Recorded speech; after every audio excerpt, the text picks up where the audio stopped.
Hello, and welcome to episode 10 of Rewind with Ro. I'm your host, Ro Carter, and this is my co host. Rob Smith.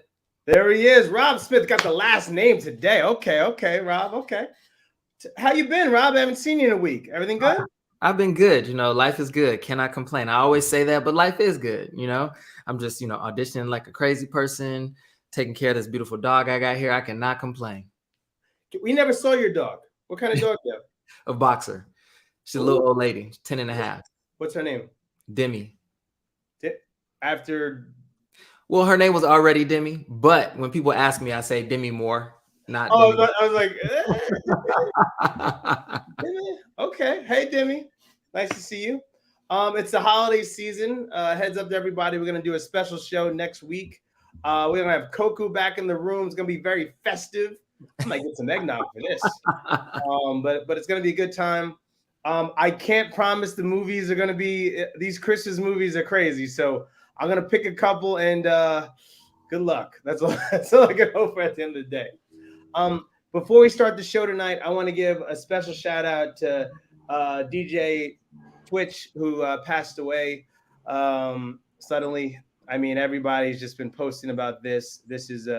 This hits heavy because he had such a great energy and good smile out there, and I know people who touched was like, wow, it's like you just never know what people are going through, even when they're smiling and they just show that they have positive all the time.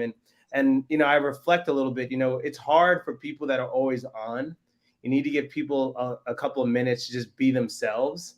I have some of that energy sometimes. So some people reach out to me, is like, "You all right?" I'm like, "I'm fine. I'm fine." I was like, but I meant that. I was like, it's hard when you have, and Rob, I feel that same energy for you when you come into a room. It's like, "Oh, Rob's here. Let's have some fun." Yeah. That's a lot on you sometimes to always be the fun person out of the group. And you just need sometimes to be yourself sometimes. So you have anything to add to that, Rob? Yeah, it's just heartbreaking. And, if anybody, I think it's always good to just remind people to reach out to loved ones, reach out to someone if you're just in a space where you are, afraid or questioning things, and just reach out to people to know that you're loved and you have people around you, because you just never know.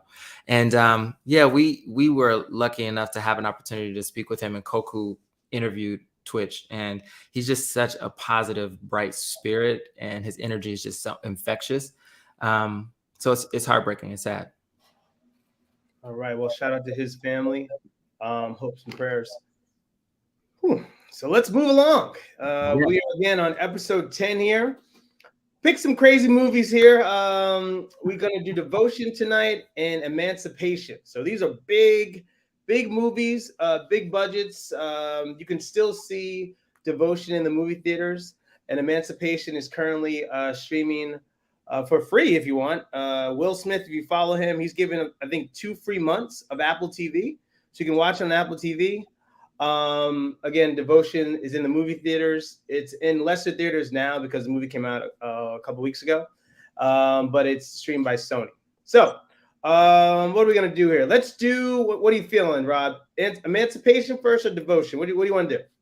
I can go either way. So maybe Devotion is fresh in your mind. You want to start there?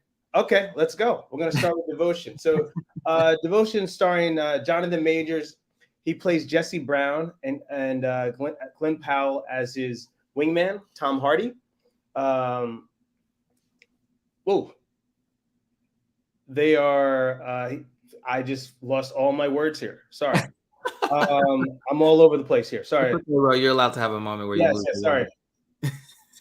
I'm all over. Okay.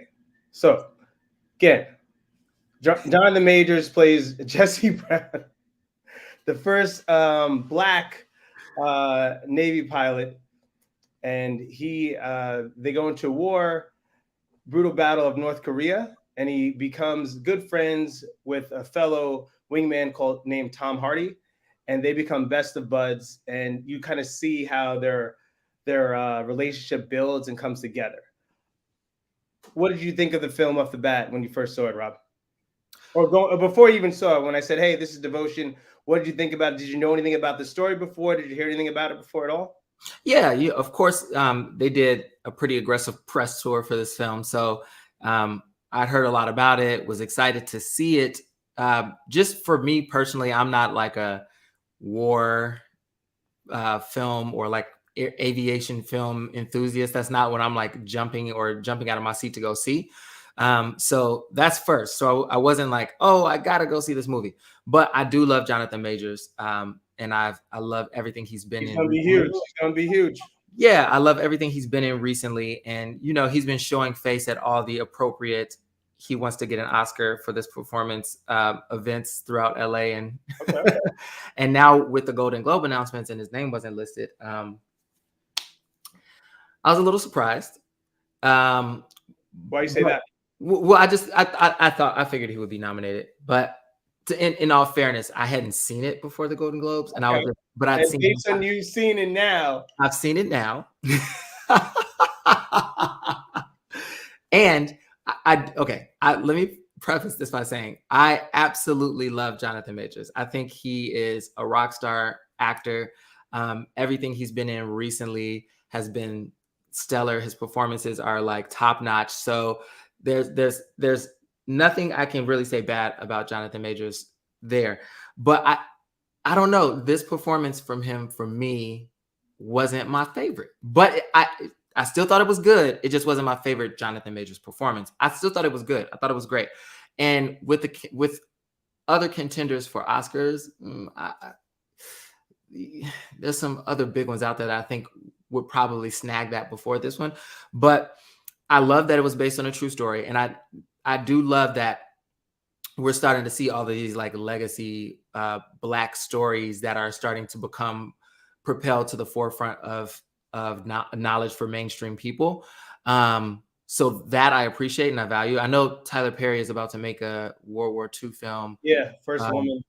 Yeah, it's called 6888. It's about the women that handled the mail. They were like sorting and delivering the mail in World War I. So they were like the only all-female, all-Black troop. But I think those kind of stories and stories like this need to be told, especially in a time where people are erasing history and throwing away books and trying to eliminate the Black experience. Doing that, Rob? No one's Yes, they are. Yes, they are. They are. Yes, they are. Yes, they are. They're trying to. Why do we erase history, Rob? Why? We're not. They're trying to rewrite it. Let's be real about it. So I think these kind of stories are important, especially because kids are getting their history off of TikTok. So when we tell these kind of stories that are based in truth and based around actual people that show the power of our experience and our contribution to development of American culture and American society, I always applaud that. So when people are like, oh, why do we want to see these old timey Black movies? I think they're important. I want to start with that as well. Diving into the rest of the story, as I mentioned before, I was never a big aviation movie enthusiast like Top Gun. I wasn't like, let me go see it. I've seen them all, but I'm never like, let me go see it. It's just not my thing. But I did enjoy the camaraderie of the team. I enjoyed the story as a whole. There were some slow moments for me, but I was entertained. And I have to say the woman Christina Jackson, who plays his wife. Oh, amazing! That's an Oscar nominee. It was so beautiful. Her performance was so beautiful, and it was so authentic and so like real. And I just every moment with her, I just felt was authentic and beautiful. I would love for us to maybe talk to her at blackfilm.com. I think she was phenomenal. But yeah, that's my perspective. Long-winded, but there it is. What about you, Ro? Well, this is based on a novel, and so now they put it on the big screen. And so when I heard about this, it brought back Tuskegee Airmen to me. That movie, I had all the big actors in that. So I was like, oh, there was a brother before this, and I was like, we don't know. They don't tell us anything, man. You got to really look. And so I guess when you rely on history to actually tell you, or schools to tell you or educate you on these things, you have to kind of figure it out for yourself. And I love the beauty of the Black family, right? And it just brought down, I started having flashbacks like, did my dad ever do this with me when I was 16? I was like, do I remember this? And, growing up as a single mom, my dad was there for a period, but I was like, I was just trying to go back in my mind. Do I remember any of that? And did I play a role in who I would become? Jonathan Majors, I think, did a great job. He did a little bit of a different accent for this, which I think helped. And I hate when some actors, like, they try something new and I'm like, oh God, or they just stick to their voice is the same voice for every character. I kind of like that he did that. I think because you wanted to develop the friendship, that he had to like lay back a little bit, where he usually comes in like very strong on the screen. He had to kind of be like, hey, let me be humble in these moments, because I think that was the character, right? And in those times, I couldn't speak out as much as I did. And he would explain to himself, there's those scenes where he's speaking to himself, and he would read all these hateful things to himself, and that's what propelled him just to move on and got him through those tough times. All the things that people said to him since he was a kid. And I actually Googled this and looked this up. It's like, he really did do this stuff. And I was like, that's crazy. But it prepared him for anybody saying, no, you can't do this. Do you understand? There's a moment in the film when he talks about all the ups and downs that he had to face, when he's like, hey, listen, I had to do the test in the water 5 times. No one else had to do that. They put weights in my vest, right? They held me under. They did all these things that they couldn't believe I passed, and all the things he had to go through as a black man, being the only black man. And then there's a time period where it's like, oh, you are the only black man. Times is like, well, this is huge. He's the only black man. Let's do that. But not knowing what can happen when you become that guy, that black man who's a celebrity on a boat with all white dudes, and they're just like, yo, bro, this ain't gonna fly here. But he was humble, and he always said, hey, this is a team. I'm not a black man. I'm not gonna say what you want me to say. I'm a naval pilot. This is what I do. This is a part of my job. And so to really understand that and respect the job wholly, there is a scene I wanted to ask you on, Rob, where Major's character, he decides to take things in his own hands, and he doesn't obey his captain. And so that leads into something later where they have to tell what happened during their battle. And in that, he becomes subordinate. And so that's on his record. And he goes back and forth with this boy. He's like, listen, you don't understand. It's like, I did the good things. Like, I need you to be my wingman, not the sergeant who's just putting everything down and telling everything what happened. Like, we won. We did a great thing for the war. Like, what does it matter what I did or I disobeyed you or not? That doesn't get wiped off my record. I am a black man. I'm the only black man here. This can prevent me from doing so many other things, if I want to move up. He addressed that. And I was like, wow, that was powerful. And he's like, well, you know what? I'll get some help from the other guys. He's like, what have you sacrificed? And that hit hard, right? He's like, what have you sacrificed to really to understand what I'm going through? And I kind of love that relationship that he didn't really understand, even though he was in the trenches with him. He didn't really understand what it felt to be a black man going through stuff. Of course. And I think that they did a phenomenal job with this film of really highlighting the racial disparity at the time without it. They could have made it in your face and overt. They kind of did it subtle, but I think the focus for them was more about the relationship between him and his team, because I think, and they kind of do show in the beginning, there was a little bit of distance between him and the guys on his crew. But after seeing his like ability and his strength and his passion and his drive, they all kind of banded behind him and became fans of his and in unison with him and kind of supporters of him, to a point where he had to be like, hey, I can fight my own battles. I don't need you guys to do it for me. But I do think I think the balance they had of like war and the relationship of him and the crew and the time period was like kind of perfectly weaved, because it wasn't out of balance in any of those areas to me. And it wasn't like overtly in my face, any one element over the other. So I think war was in there. The war was in there enough. The relationship between him and his crew was there enough. The experience of him as a black man overseas in the States and as the only black person on this crew was all weaved into there very like beautifully. In addition to, like you said, his relationship with his family and just the connection he had with his wife and his child. So I just thought it was extremely well done. Again, there were just a few moments that were really slow for me. And then, as much as I love Jonathan Majors, I don't know. There were a few moments I just felt like was like a lot of like pushing us to see what he was dealing with. But I understand too, like that was part of who the character was. So not too much judgment from that front, because I think Jonathan Majors is great. Yeah, it's you know what I love? I really love that we are seeing us in so many like you're seeing us on a beach. You always hear brothers don't like the water and stuff like that, right? They're looking out on the water and seeing like, hey, just I'm gonna put my hand up and you put your hand up. We'll be on the other coast. It's 5,000 miles away, but I'll be looking at you, right? That was a beautiful moment. All those touching things. My man's a pilot. How many of us are pilot? Like all these things that we're seeing us do so many things, like being our own superheroes again. So I love that aspect of this film that we can do anything, and I think we need more films like that show us doing things that are great. Um, the story, like I said, there were some slow spots, but I think doesn't give the movie what it could really be.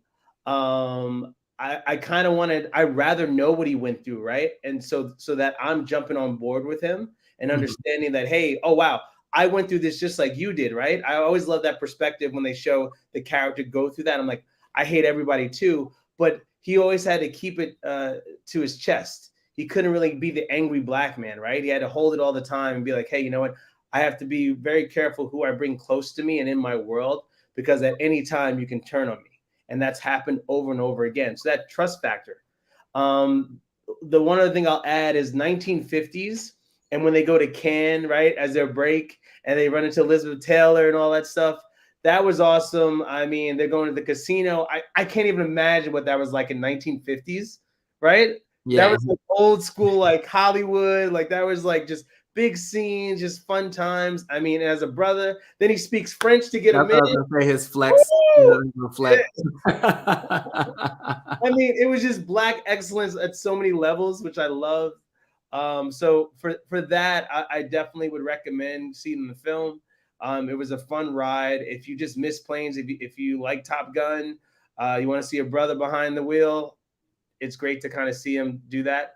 Another thing I didn't know is like the nose of the planes and how that changed and how that made such a difference for a pilot, really to see your nose and how you can land. There's Yeah. some things. There's an incident that happens early in the film, like, oh shoot, that makes a big difference on how you work the equipment, let alone land your plane, how you're going to use it in battle and stuff like that. So it was really cool to kind of see those interactions. Yeah.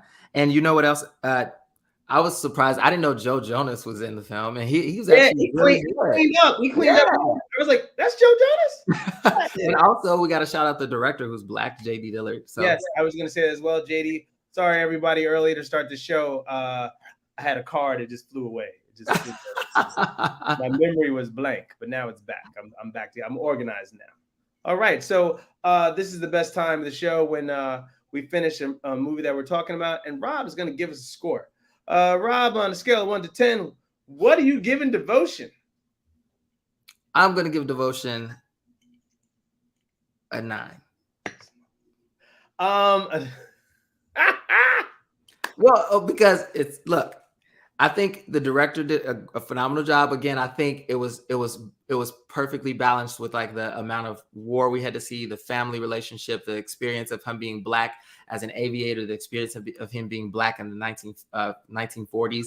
Like I think nothing was like in your face and like too gratuitous as like that one element of the film being like redundant or like in your face constantly. I think it was just perfectly balanced. Again, the wife, Christina Jackson, I think her performance was like impeccable.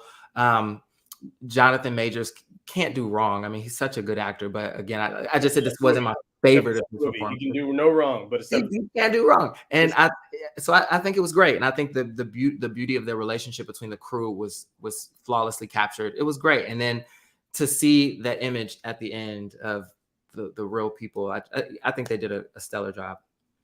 All right, so he's gonna give it a 9. What about you? I'm gonna give it a 7.5. Again, there were some slow parts. The wife is amazing. His partner is amazing as well. His wingman. It's just there's some scenes that it just always the period pieces are tough, right? Because you don't want to make it slow, monotonous. There were some slow periods, but you're learning about the family and his energy and how that family dynamic of how is there love or not when he comes home, what he's going through. And I felt those if those are sped up a little bit, maybe the movie kind of flows a little bit faster, but it's like too many breaks in between. You know, I think you build your character, right? Build the family base and then go into it versus the back and forth. In my mind, you know, just the way I've seen on screen before. But I love the story. I love his story. The craziest part is not to give anything. Well, again, that's a big part of it. Yeah, Not don't going to give give it away. Not going to give it away. But they're still fighting to get some things done on his behalf. So it's a really good, interesting story to see, and kind of what people who defend, you know, our homeland kind of struggle to go with. So anyway, that's my opinion. Going from there. All right. You know. Well, I appreciate your opinion, Ro. Thank you, thank you. That's all I can do here. That's It's all I can value. do. Coming up next, Emancipation. Now, this is Will Smith's coming out party after he done had a great time at the Oscars and lit Chris Rock's face up. This was a tough one, right? This was supposed to be Oscar nod. Will Smith back out for another one, and it's out now on Apple TV, as I said earlier. I believe if you go to Will Smith's Instagram, he'll give you 2 free months right now. You can actually watch any movie or any show on Apple, but it's currently playing on Apple TV. The director is Antoine Fuqua. He is an amazing, amazing director. He's made some amazing films. Cinematography has been amazing on screen, how he kind of mixes it up here. So you get to see all of that in one. I'm definitely going to ask Rob if that was good or bad for the film, because I was mixed on that. I'll ask about that a little bit. Okay. But, basically, Will Smith plays Peter, a slave. I think everybody at some point should know this. If you're, regardless of what color you are, it's a famous portrait of a black man. He has like 1 million lashes on his back. And so this is based on his story, where he escapes Louisiana and tries to go to freedom. You know, he is working on a plantation, and he hears some of the other workers there talking about how Lincoln is freeing the slaves. And he's like, oh, well, you know, I got to get out of here. And I got to get back to my family, because he was stripped from his family and his 3 kids. And that's a beautiful moment early in the film, where you see his relationship with his family. But we follow Will Smith's character, Peter, through the swamps of Louisiana, which is crazy. and also as he's being hunted down by these plantation owners. So it's a really interesting story of his freedom and what he kind of goes through. Initially, did you know about this story at all? I mean, you saw the picture, I assume, but did you know the background of that? Yes, I knew that. Of course, I knew the story. Yeah. Okay. Before I saw the film, yes, I knew the story. And again, this is why I mentioned earlier that I think it's really important that we tell these stories. And I've heard a lot of people, specifically Black people, which is aggravating to me, saying, I'm tired of slave movies. I don't want to see any more slave movies. But you know what? It's a really, really big part of our history in this country. And there were a lot of truths, and there are a lot of stories, and there are a lot of people who fought, shed blood, tears, sweat, so that we could have the life we have today. And if we allow that history to go away because it makes people uncomfortable, it's a shame on us. And like I was saying earlier, there are people in politics, you know, state by state, making their best effort to erase the truth of what happened in this country, the savagery of what happened in this country. And I think it's so important that we continue to make sure people know the truth about what happened, know the stories of what happened, and know the names of people who fought, sweat, blood, tears for us to be here. And that famous portrait of Whipped Peter, which is what it was famously coined, it's powerful. And I think that was the point of them taking it, I would hope, is to show the brutality of what slavery was. And like you said, this was a story of people who had not known that slavery had been abolished and the Civil War was happening. And they were trying to escape to freedom, right? And I think Antoine Fuqua did such a phenomenal job pulling this story together. The performances were impeccable, and it is mind-boggling to me that Will Smith could possibly be like snubbed from the awards experience because of one single solitary mistake. And like you said earlier, when we talked about, something that happened, the unfortunate incidents with Twitch, but I think he's one of those people who spent his entire life with a smile at the forefront, walking into every room, feeling like he had to entertain everyone, not being able to be a person who makes a mistake. And his mistake was massive, and it was on a massive stage, and it was a massive world stage. But I think we should have some grace. We shouldn't define people by their lowest moment, right? And unless their lowest moment is disgusting and disgraceful and majorly impactful. But I don't think this is the case. I think he made a mistake that was between him and one other person, but he happened to do it on a world stage, and we should give him some grace. I don't think the people behind this movie, Antoine Fuqua, the crew, the actors, what's the gentleman who also played alongside him, Ben Foster. Yeah. I had the pleasure of actually going to a private screening of this film. That's what I was going to ask you in a minute. Yeah. So you're going to, and sorry, before we go there, I just want to add one thing that, Will said it's not a slave movie, it's a hero movie, it's a freedom movie. That's what it is. And so as I was going to ask Rob had the pleasure of going to a private screening, and I don't know if he posted, he got to meet Will. So one, tell me how that was. Did you get to ask Will any questions? What he thought about the character, about taking on this role? Any pressures that he had, and what was it like to meet Will Smith? Yes, I went to a very small, intimate screening, and my friend Jason Lee invited me up. Thank you. And Will was so gracious, and he was so kind, and of course he's aware that people are aware of what he did, and that's part of the reason he was so apologetic and gracious, which I didn't think he had to like constantly be living in that space of like feeling like he has to apologize. But he's so kind, and he's so humble to be as huge as he is.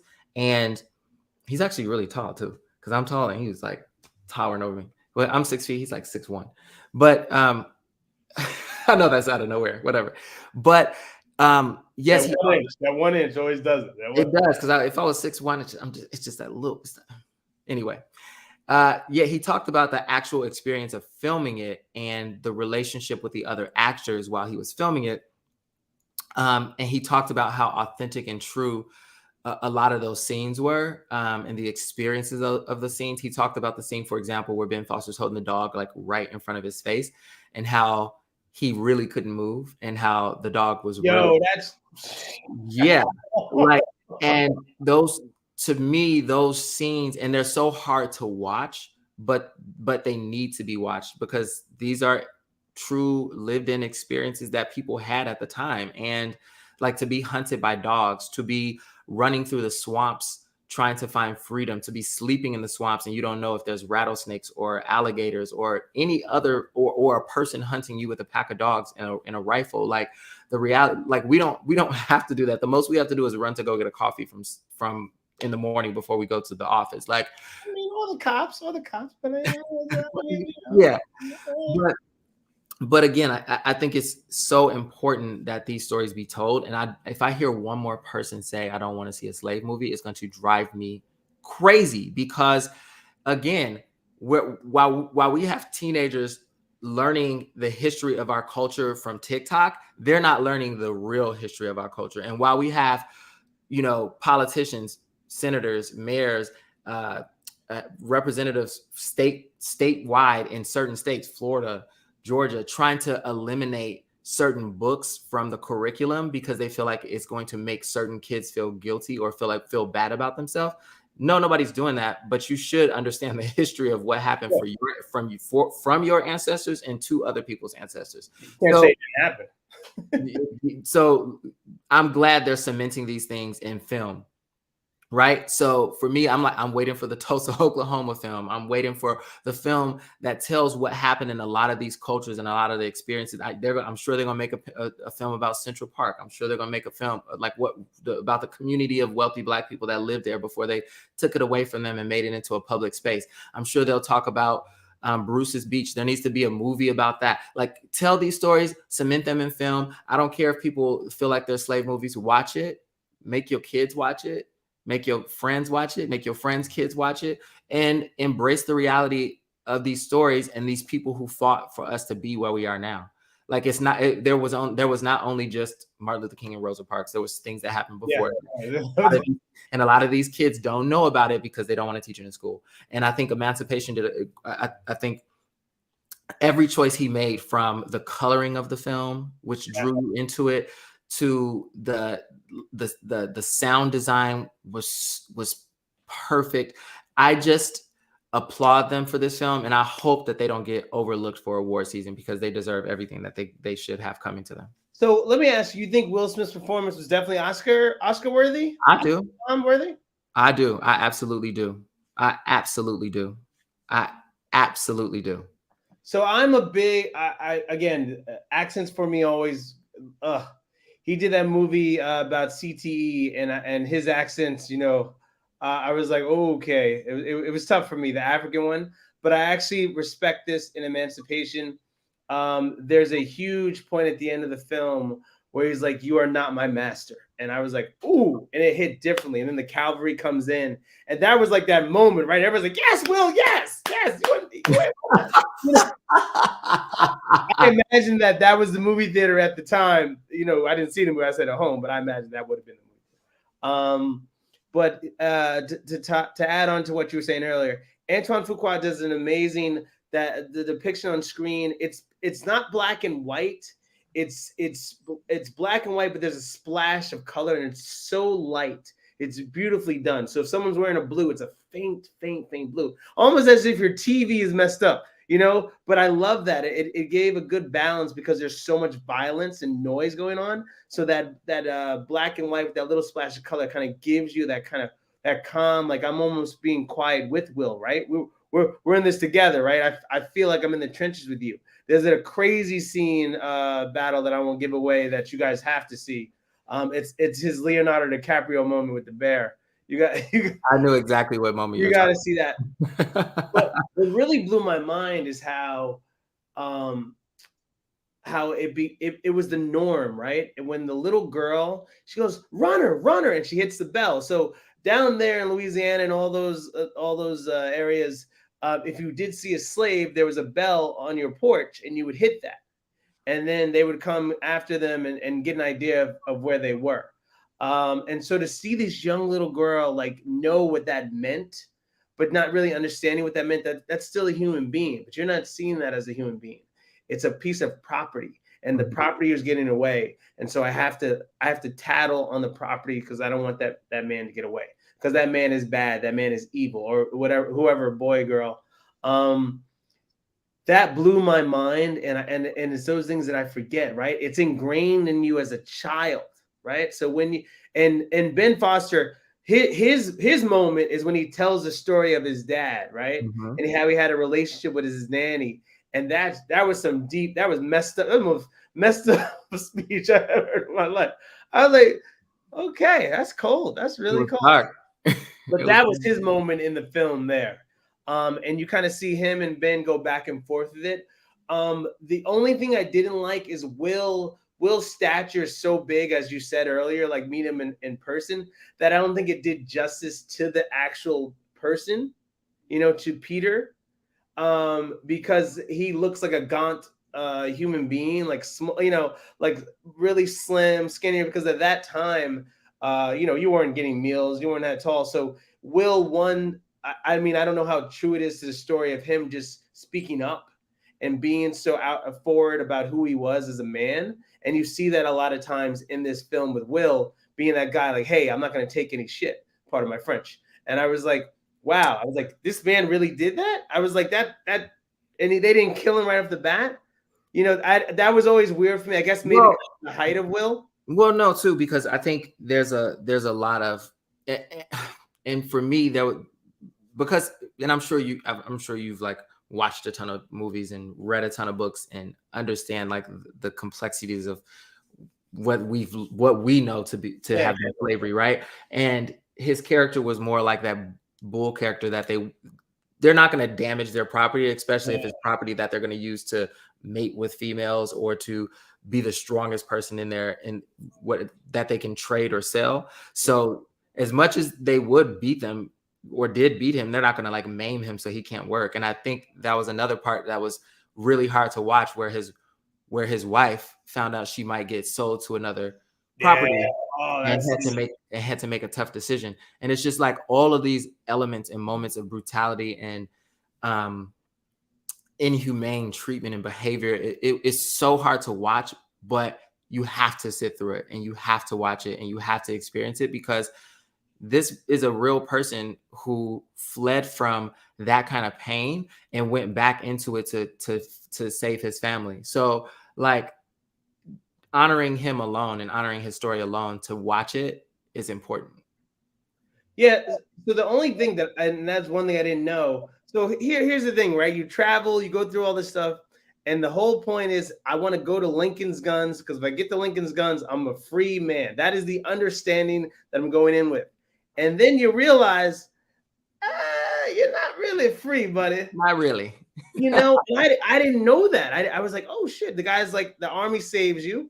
And they're like, well, you know what? You're not really free. I don't see Lincoln over here right now. So if you really want your freedom, you're going to have to fight for it. You go to the front line. What? Not only do you join the army, you go to the front line. Like you're the shield we put up to catch the first round of bullets. Like, yes.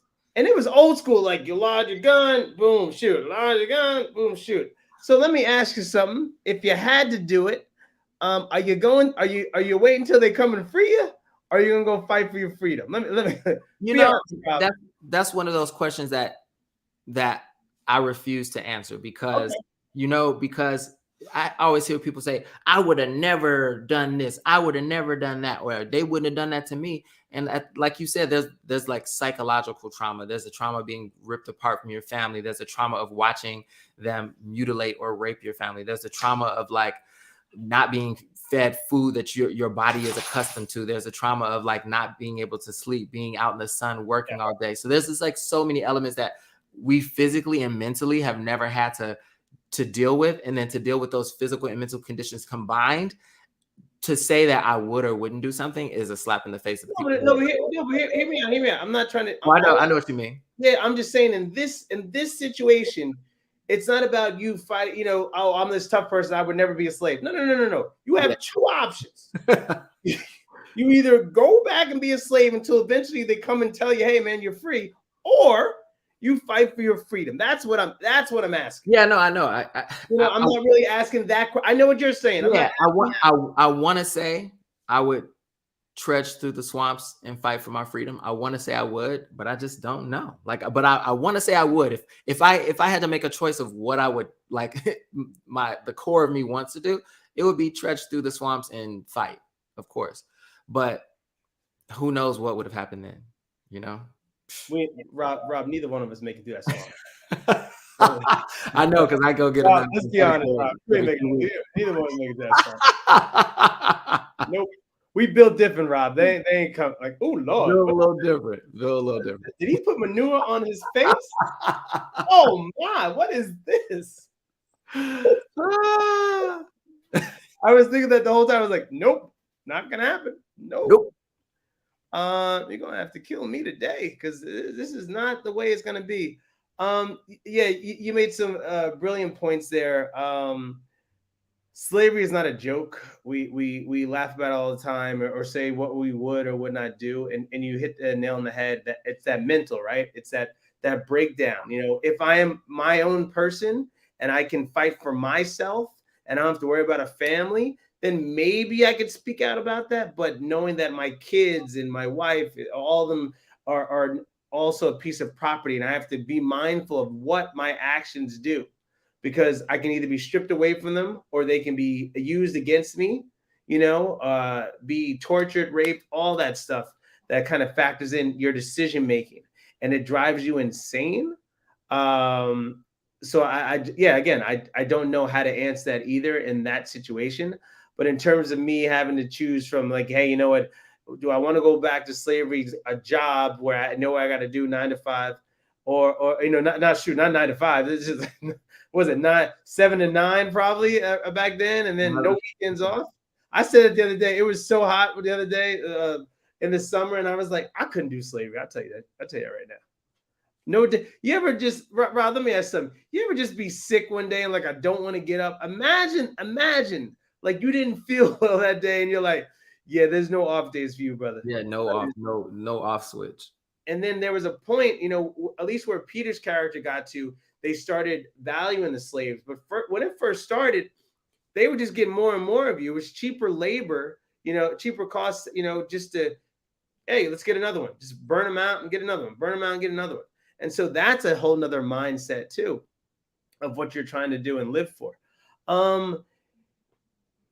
To go back to Ben Foster's character plays Fassel, and he talks about, being raised by the help and how he had that bond and he would sneak her food, right? And then he told his dad this, and he's like, oh, hey, can whatever her name is, can she sit down with us at dinner tonight? He's like, no, she's the help. He's like, well, no, but I give her food sometimes. She's like, you give her what? And he brought her in there, and then he just killed her. And he was like, it just broke him. Imagine that as a child, and you have to understand that what the times you're in and what this means. So even though this person is caring for you, would do anything for you, loves you unconditionally as their own child, they're still a piece of property. And that's a whole mental like mess up in your head in terms of like how you process people, right?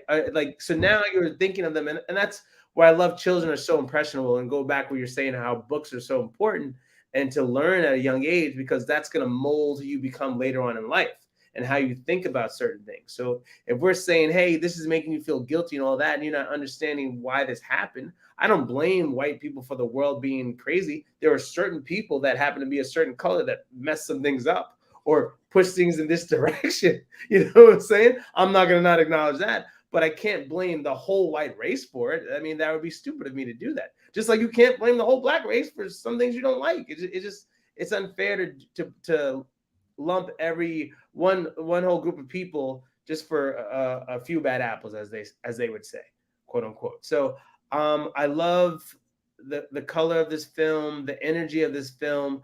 I wish it had more. They put a little bit of hip hop in it, but I guess the soundtrack was good. It was a good flow, but I needed some. I don't know. It was missing like one other kick in there, right? I don't know. Was it a good flow for you, or did it miss? No, I think that's a good thing that I didn't really touch on too. A lot of the films presently are doing that, which I think is pretty dope. Like bringing the music at least to a present place, so that from a sound experience, we're like drawn into it in a Is it dope though? visceral way. Yeah, I think it's dope. I think it's great because you don't think it takes away from like that time period? No, because you still get an element of that, but with like a new spin on it, right? So it's still an element of like the energy of that world, but also just drawing us in. So we have like I was saying before, like kind of more of a visceral experience to the sound too, and it pulls us in a way that maybe it wouldn't have if it was just like a harmonica and a and a drum and a banjo. Would be like, okay, but it really pulls us into the movie in a way that it probably wouldn't if it didn't have that experience. So I do appreciate the way they're using music specifically in a lot of these period pieces to draw the viewer in, because the music has a more present day experience that's melded with the sound of that time period. Okay, cool. I want to give a shout out to his wife, Charmaine Benoit. I hope I'm saying that. Charmaine Benoit. She plays Dodine, his wife. They are all speaking French, which her French was amazing. I guess she's from, they're Haitian. So I was like, is that French? At first I was like, they're Haitian, so speaking French. So in the beginning when they're talking to each other, I was like, oh my God, Will, like you could tell, learned the language, but her Haitian was just it was beautiful, and I felt that character She did an amazing job on the screen. She makes her own sacrifice later in the film for her children, so they don't get split apart. So you see all these dynamics of the characters. But shout out to her. I think she's going to be huge. She was amazing on the screen. So they did a really good job of showing that family dynamic. Absolutely. And there were a lot of really touching, beautiful moments in the film. When he came across the plantation that was burning and Oh found, yeah. and then when he sees himself in the mirror for the first time, there's so many moments that are like so like That messed subtle. me up, right? Think about that. If you never had a mirror, isn't that crazy? It's crazy. And it's like, Woo, that messed me up. That was that's what I was saying. Like, if you go back through that film, Will's performance was really grounded and really strong. And it's going to break my heart if he's just completely overlooked for an award opportunity for this project and the people who worked hard on this film, because it's really well done. It's really well done. All right. Well, this is the fun part of the show. I always love this part. And, so Rob, what would you give this movie, this amazing film? And I'm not biased because I got to meet Will and hang out with him, but I'm gonna give it a 10 out of 10. I'm gonna give it a 10 out of 10, bro. A 10 out of 10.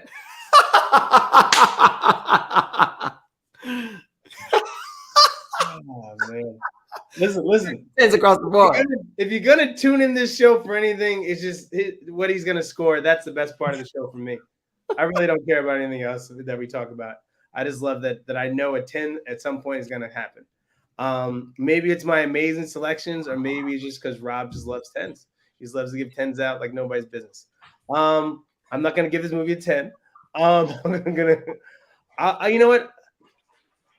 I'm gonna give it 8.5. I'm gonna give it 8.5. I didn't fall asleep through it, which is no. Hear me out. A lot of the films we watch and review, like I'm watching late night, like I was up, and that is the beauty of the direction of Fuqua, like what he did on screen. I was glued in, so I love that part about that. I think there were just some parts a little bit drawn out. Like I didn't have my 12 Years a Slave moment. And again, I don't want to hit on it earlier like another slave movie. No. But 12 Years a Slave, I was crying. I was balls out. I was crying. Like I didn't get that moment in there. That last speech, like I am, you don't own me. At the end of the film, you are not my master. I felt something there, but for me overall, there wasn't that moment, right? Lapita's getting whipped, or what's name's going through losing his family. Like none of that I felt. You know what I'm saying? Does that make sense? I hear you. But like, what moment really gripped you to be like, oh my God? Listen, I don't think I always say this, and I love Stephen Queen. There wasn't a moment where like we had to watch the feet dangling and barely touching the ground for 5 minutes. There wasn't one of those, but I do think there wasn't like a moment where we were watching somebody tied to a tree being brutally whipped for 3 minutes. Like I don't think we had to see that, because I don't think this was delved in that, because this. It didn't need that, but I just needed that moment, right? That's something that hit me to like, yo, he's really going through this. But this is what I was gonna say. It's because this film was about the end of slavery. These slaves in particular didn't know that it was over. Mm-hmm. But they were trying to, when they find out they're escaping to it, it's more about the journey of him trying to get to freedom. So I think we do see him battling with the elements, battling with nature, battling with like the beasts that they turn these dogs into, to hunt down. That was crazy, right? I was like, you do see it, but it's just from those are nice dogs. Yeah, it's just we see it, but we don't see it from a like slave on a plantation experience. We see it from a slave on the move experience. It was I think it was different in that way, but we still see the brutality of slavery and the brutality of the inhumanity of what slavery was in this film in a very, very in your face way. It's just different from what we normally see. I'm gonna give you your moment though. I'm gonna actually. There is a moment when they find the other guy in the tree. Oh yeah, yeah. And Will's character Peter, he's just got to be quiet, and he's like, hey, rub the onion on you, And right? hope that he doesn't point And him hope out. the scent and the dogs don't do that. Yeah. And there's a scene when he could say, yo, he's right there. And I was like, oh, I was like, just imagine, just oh my God, the mental part of that. And then just to be like, and you can't move, right? Because you fell from a tree and you're sitting there like half paralyzed, and then you're like, shoot, where is he? Yeah, just kill me. So that was a tough moment there. That would be, I guess, my moment that my 12-year slave moment that I was looking for. But otherwise, it's a good film. Like I said, it's free right now, so you got to pay for it. So it's definitely worth it. I would recommend. I'd actually, you know, I'm gonna give a rating. Would I pay for this movie in the movie theaters? That's what we're gonna do now going forward. When it's ones that are streaming for free, I'm gonna say, would you pay the movie price to go see it? I would actually pay the movie price to go see this movie in the movie theater. I would highly recommend it. Yes, it's a really good film. Rob highly recommends it. I do.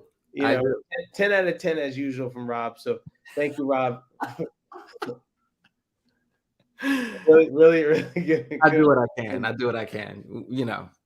Again, like I said, thank you guys for tuning in tonight. We had a couple people coming in and out, so that was nice. Some different energy. Again, Devotion is still in theaters right now. Then Emancipation is streaming currently on Apple TV. So check it out.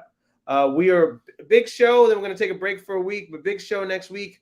Going to have some fun. I'm going to think of some Christmas movies that are on. VH1 is doing some crazy movies right now. So I can't wait to see what Rob is going to think about this. And we're going to have Koku with us next week. So. We already had one. We're going to talk. No reviews here. We're doing, hey, it was all right. It was good. It was good. So anyway, any last words or thoughts, Rob, before we leave? No, just go watch these movies. They're great. Oh, all right. There you go. Very simple. That's it. Tell a friend, tune in. We're every Thursday between 9 and 9:30, depending on how, what's going on in people's careers. But 9 and 9:30, we try to do it on time. So thank you guys for tuning in. I apologize again for the intro. It's getting my feet wet again. It's a long day. So everybody, thank you so much. Have a good night. Have a safe week. Good night.